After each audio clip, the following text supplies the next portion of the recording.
Hello again, Gooners. No microphone again. Making noises in the background here. Well, what a game. 12 goals. Can't moan about that, can you? And I've been tweeting like crazy, just in case you don't know. And yeah, 7-5 against Reading. I still can't get my head around it. By the way, did you hear we might be signing somebody from Spain? A certain Lopez guy. I'm not going to talk about that in detail because I don't know a lot about it, but I heard from not directly, but I was just watching Sky Sports, and they always talk about these sort of deals happening, and whether they will, we'll have to wait and see. But yeah, I mean, obviously getting through to the quarterfinals of the Capital One Cup, as it's now called, is a certain achievement, you might say. Perhaps you might say it's not much of an achievement, but perhaps that's the closest we're going to get to a trophy. Obviously, Manchester United or Chelsea are going to get knocked out, so it could be that we've got something to play for. Bradford City would be a nice team to play against at the Emirates in the next round. Nabry played against Reading. He played up front, not quite. He played in the Cazorla position. That's what everyone was saying, and I'll make them right. Arshavin was on the left wing as usual. Shamak played, and I wasn't too happy about that initially. And he scored 2 goals. So what do I know? Frimpong, he's coming back from injury, so we can't expect too much from him. He did all right, I suppose. Martinez had a bit of a nightmare. I'm a big fan of Damian Martinez compared to some of the other goalkeepers we've got in our stable, if you like, our goalkeeping stable. He's probably one of the goalkeepers that I feel has a lot of potential. Shea's a good goalkeeper as well, but he was on the bench. Who else played? Mikel started on at left back. Yeah, he did all right. He got cramp at the end, and he ended up having to come off. But 11 changes in that team, and Theo was on the right wing. Obviously, the Meerkat, as I've already mentioned, on the left wing. So the subs were Skilacci, and we all hoped we wouldn't see him, and we were right. We didn't. Bellerin, is that how you pronounce his name? I don't know, but he's Spanish. It sounds like he's got a French name to me. He's a good player. When I've seen him play, he's been very good. I wanted to see him, but we didn't see him in action. Icefeld, we saw as a sub, played very well indeed. He made one mistake, I think. I've got to say, I'm impressed with Icefeld. I was a bit slow to warm to him. I kept thinking, yeah, he was scoring those goals, which was great news, I suppose, in those friendly games. But so what? That's what I was thinking. But, he's put in a really good shift today. Mead came on as a sub for Mikel, did reasonably well at left back. Yanaris didn't play, and Olivier Giroud made a big difference coming on as a sub. I wasn't sure he'd make a difference in a game that we were losing 4-0. And as I mentioned on Twitter at the time, it wasn't the most promising of starts against Reading. They hit the post quite early on. Then Arshavin put a great ball through to Theo Walcott, but his poor first touch meant that it led to a corner rather than a goal. Then Jenkinson should have had a corner for Arsenal quite early on, but it wasn't seen by the referee. It turned out it was a goal kick, but in fact it should have been a corner. Then Tab was denied by Martinez, who actually made a good save at this point. But the cross that came in right after, he misjudged it. So at some point in the game, I was saying he's a bit more, I know it's a bit of an old gag, but I said he's a bit like a vampire bat, the way he comes for crosses. And I said, bring back Frankenstein. You know who I'm talking about. I'm not going to mention his name just in case you don't get it. But anyway, yeah, there could have been a penalty for Reading, but we'll come to that later, perhaps. Anyway, Arshavin, I said, has started well, but then he went to pieces. And I was saying he wants to stake a claim to get in the first team. But then Jason Roberts scored the opening goal. Koscielny lost him completely. Then Koscielny scored an own goal, so it wasn't going too well for the old Cos Lettuce. Mikel got nutmegged. Martinez was beaten at the near post for that second goal. Then Ligertwood fired in a long-range effort, which no goalkeeper in the world would have let in, apart from Martinez, who managed somehow to allow it to go past him. And, well, it was a calamitous error, no question about that. Shamak lost the ball in the run-up to that third goal, and he wasn't playing at all well. Then Martinez did produce a good save to deny Noel Hunt. And I was saying at this stage, a fourth goal is going to kill this tie completely if it's not dead already. Mikel got himself booked, and I was saying it's hard to see Arsenal scoring at this stage.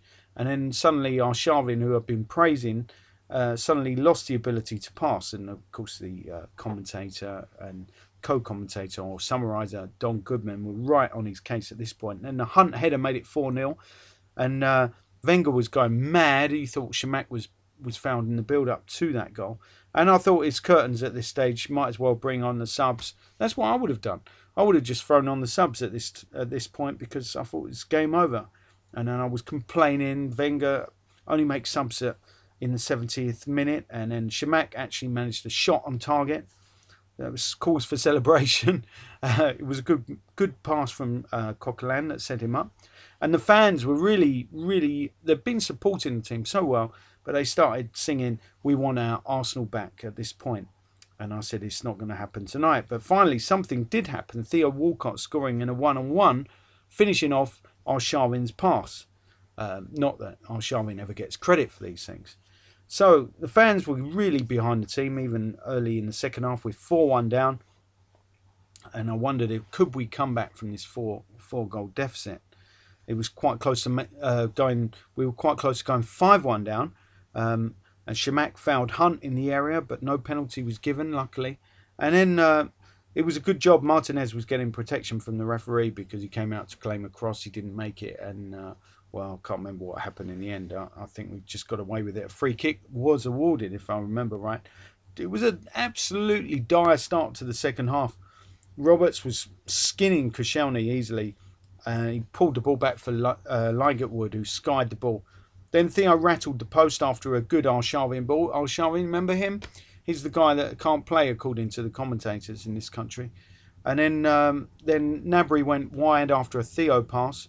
Chamakh got himself booked protesting when he thought he should have got a penalty. I don't think so myself, but anyway, he got himself booked and the silly yellow card for Chamakh. Theo went just wide from a Jenkinson cross after some good work from Arshavin, remember him, in the build-up.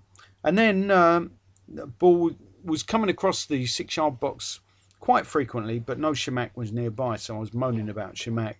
And little did I know he'd get 2 goals. So, yeah, Eisfeld and Giroud were coming on, and I thought Chamach's definitely got to be substituted. +1. Frimpong, I was expecting to be the other, bearing in mind his lack of match practice. So Chamakh stayed on. Gnabry was withdrawn as well as Frimpong. And then it was 4-2. Great header from Giroud from a Theo Walcott corner. And I said, I'll be very surprised at this stage if Arsenal will manage to equalise. But some lovely skill from Eisfeld. Didn't lead to anything. The rest of the team were looking very tired at this stage. There was a lousy free kick following that from Walcott. And then I was saying about Walnuts warding off depression. I was reading about that recently in some men's magazine. And with dead balls like that, he was making me feel very depressed. Walcott, or Walnut, as some people like to call him. Giroud went close with producing a good save from the keeper, the Reading keeper. And then I was going, please, please, please, Theo, let Giroud take the next free kick, which he did, but it was equally rubbish, straight into the wall. Eisfeld then shot wide. Didn't look too bad from the angle I was seeing it from, but probably was pretty bad. Giroud had a header well saved from an Arshavin cross. Arshavin, remember him? Doesn't play very well, according to the commentators, what we always listen to.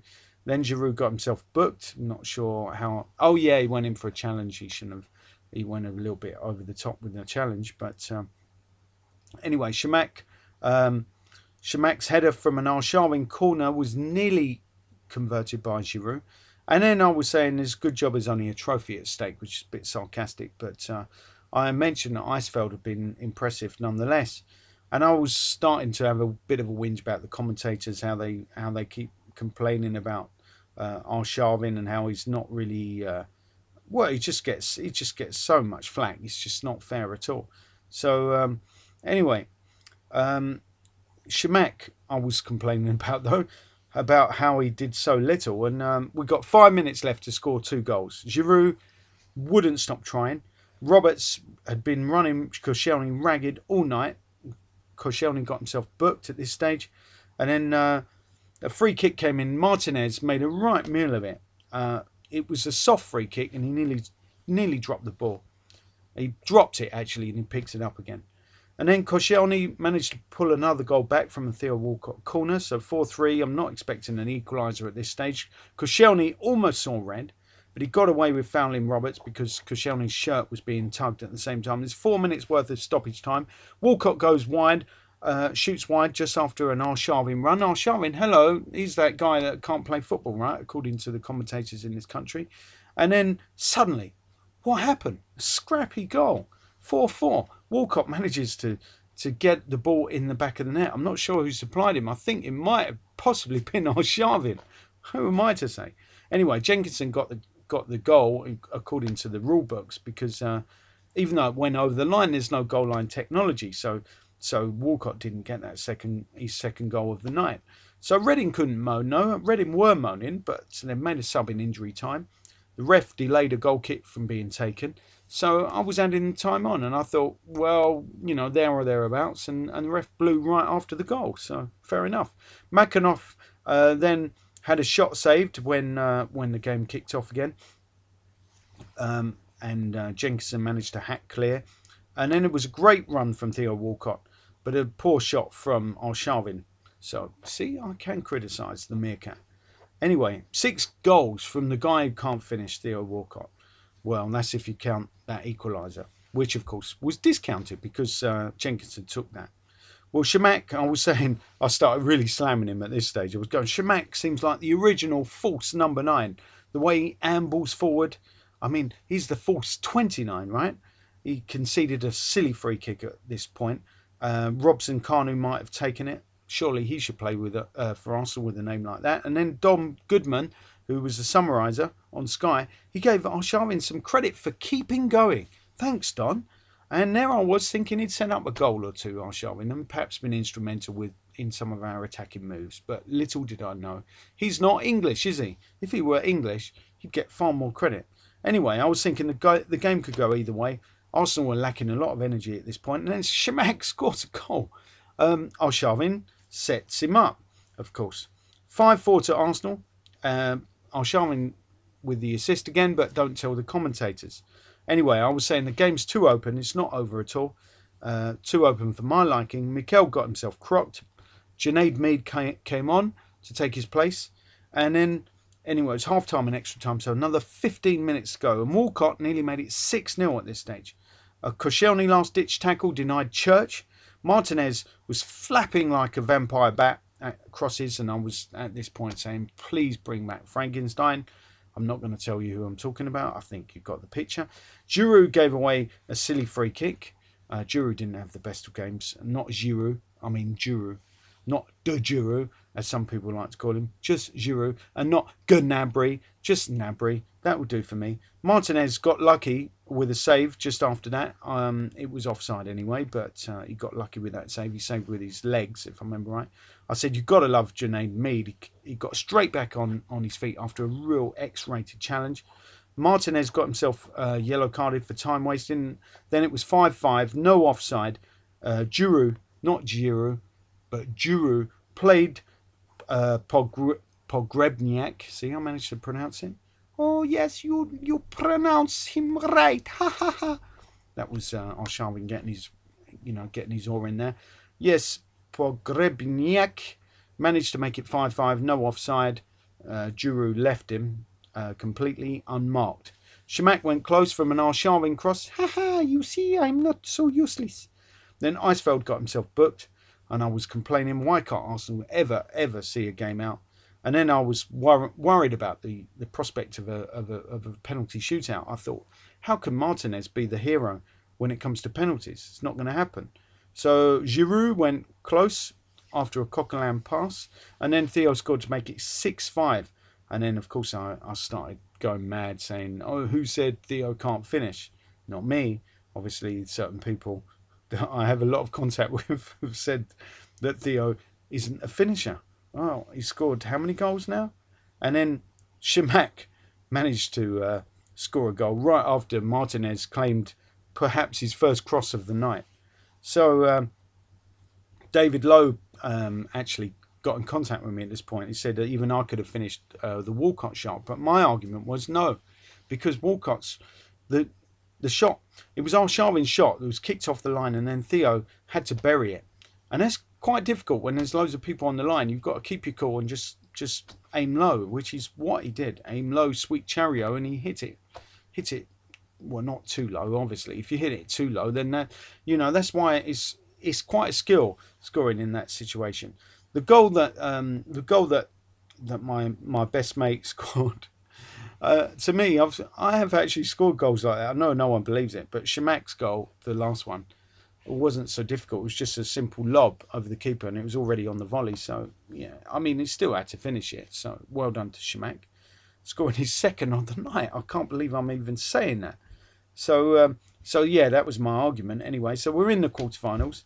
Theo claimed the match ball, then had to give it away. He dropped the ball in the post-match interview because Jenkinson was with him, and Jenkinson said, no, I'm having that goal, even though at the moment there's no goal line technology. So unfortunately, you'll have to give me that goal. So there you go. Walcott denied a hat-trick. He got the man of the match award, though, so he's got something to celebrate. And of course, the game showed, as Jenkinson said, and Walcott, that a great mentality from the lads. They're going to need that at Old Trafford, obviously. And Niall Quinn, watching in the studio, said it was one of the best games of his life. I'd say it was one of the most exciting games rather than the best games, because, of course, defensively, there was a lot of quality lacking, let's say. And Giroud and Coquelin, they've got to be the clowns of the night. Giroud had a really good game, though, up front, scoring a good goal with his head from Theo's cross. And Coquelin also had a good game in midfield. I think he made one or two mistakes, but nothing major. And I think he's running. Can't knock it. And he's going to get better, this guy, Coquelin. I've always rated him. But anyway, both of them threw their shirts into the crowd when we equalised. So they had to get their shirts back. Luckily, the crowd didn't run off with them. Anyway, I would have to say Johan Giroud, who's a favourite of mine, looked at fault for the Reading equaliser, unfortunately. But we've still got to be happy with our attack. 7 goals away from home. And I'm beginning to think, rightly or wrongly, possibly both, that Shamak's career isn't completely over. 2 goals will do him the world of good, right? But we've got to feel sorry for Brian McDermott, ex-Arsenal man, nice guy. And like I said before, we really want Bradford City, don't we, at home in the next round. And, well, Wenger was quite honest. He said it could have been 6-0 at one stage. He didn't say those exact words, but he said it could have been 1 or 2 more than 4-0 at one stage in the match. But when we played 4-2-4, he reckoned that's when we started to create chance over chance after chance. And the interesting thing about that was the way Jenkinson played. When Jenkinson was he kept cutting inside all the time. I wonder who told him to do that. I wonder if it was Arsene Wenger or Steve Bold. I'm not so sure that was the reason why we pulled goals back, but it was a very offensive team, let's face it, and became progressively more offensive, especially when we threw Giroud on and we kept Shamak on the pitch. I must admit, I would have taken Shamak off, so there you go. Wenger did a much better job than I possibly would have done in that competition, although you might argue I'd pick a different side, but that's another story altogether. But Capital One Cup, could it be on the mantelpiece? If Arsene Wenger doesn't want it, I'll have it on my mantelpiece, eh? That's if we get all the way there and actually win a trophy. I know trophies don't mean much. Maybe that takes the pressure off the team. Anyway, a lot to say about that, obviously, because what a game. 7 goals away from home. It's not going to get any better than that, is it? Could we win at Old Trafford? Well, I'll leave that to you to decide. Until the next time, up the Gooners.